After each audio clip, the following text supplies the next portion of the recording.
Mani C Kappan, പാലായിൽ ഉറച്ച വിജയപ്രതീക്ഷ ഉണ്ടെന്ന് കാപ്പൻ ചേട്ടൻ എപ്പോഴും പറയാറുണ്ട്. പക്ഷേ ഇടയ്ക്കൊരു ഘട്ടത്തിൽ കാപ്പൻ ചേട്ടൻ സാമ്പത്തിക പ്രതിസന്ധി ഉണ്ടായിരുന്നതാണ് കാപ്പൻ ചേട്ടൻ പ്രതികരണം. മാണി സി കാപ്പൻ: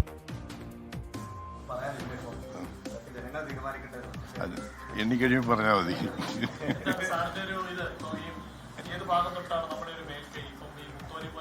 ഇല്ല, നമ്മുടെ രാമപുരം, കടനാട്, മേലുകാവ് ഇത് മൂന്നും നല്ല ലീഡ് കിട്ടുന്ന സ്ഥലങ്ങളാണ്. പിന്നിങ് വന്നാൽ ഭരണിങ്ങാണം, തലപ്പലം, മൂന്നിലവും തലനാടുമൊക്കെ ഓൾമോസ്റ്റ് ഈക്വൽ ആയിരിക്കാം. കരൂര് അല്പം മേൽക്കേ അവർക്ക് കാണും, മുത്തോലി അവർക്ക് മേൽക്കേ ഉണ്ടാവും.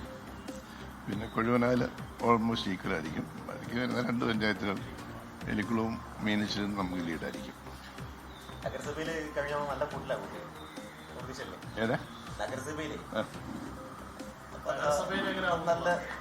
നമുക്ക് ലീഡുണ്ടാവും. 500-1000 ഇടയ്ക്ക് ലീഡ്.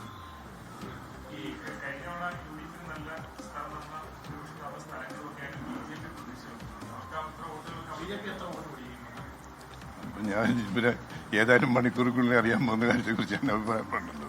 BJP അങ്ങനെ കാര്യമായ ഒട്ടൊന്നും പിടിക്കാൻ പോകുന്നില്ല. പക്ഷെ എനിക്ക് കിട്ടിയ 20,000-ന് മേളിൽ 30 താഴെ വോട്ട് പിടിച്ചേക്കാം.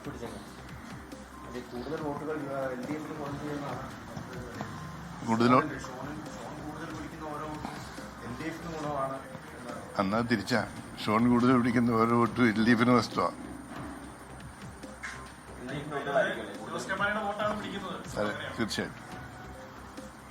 നമ്മുടെ പോളിംഗ് കുറഞ്ഞു.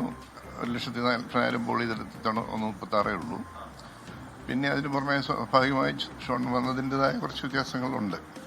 കുറേ വോട്ടുകൾ എൻ്റെയും കുറേ വോട്ടുകൾ എൻ്റെയും ഉണ്ടാകും. പിന്നെ കഴിഞ്ഞ തെരഞ്ഞെടുപ്പിൽ നമ്മളെ സംബന്ധിച്ചിടത്തോളം ഇടതുപക്ഷത്തിൻ്റെ കുറേ വോട്ടുകൾ വന്നിരുന്നു.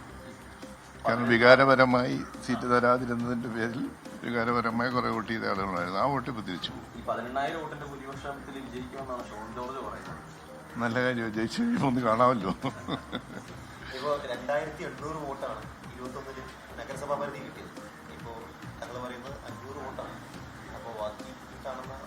അല്ല, പോളിംഗ് കുറഞ്ഞിട്ടുണ്ടല്ലോ. 2,800 വോട്ട് നഗരസഭ പരിധിയിൽ ഇല്ലായിരുന്നു, ഭൂരിപക്ഷം ഇല്ലായിരുന്നു UDFന്. 65 വോട്ട് ഞാൻ പറയുന്നില്ല, 58 5,800 ലീഡ്. 54,000 ജോസ് കെ മാണി പിടിച്ചു, ഞാൻ 69,000 പിടിച്ചു.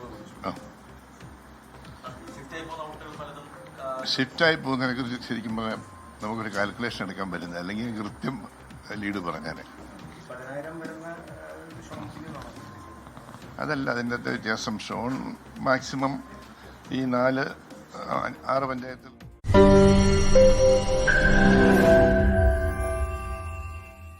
ലോകത്തെവിടെയായാലും ഏത് സമയത്തും 24 വാർത്തകളും ഓഗ്മെന്റഡ് റിയാലിറ്റി പാക്കേജുകളും എക്സ്പ്ലെയിനറുകളും വിശദമായി കാണാൻ ഞങ്ങളുടെ YouTube ചാനൽ നിങ്ങൾക്ക് സബ്സ്ക്രൈബ് ചെയ്യാം.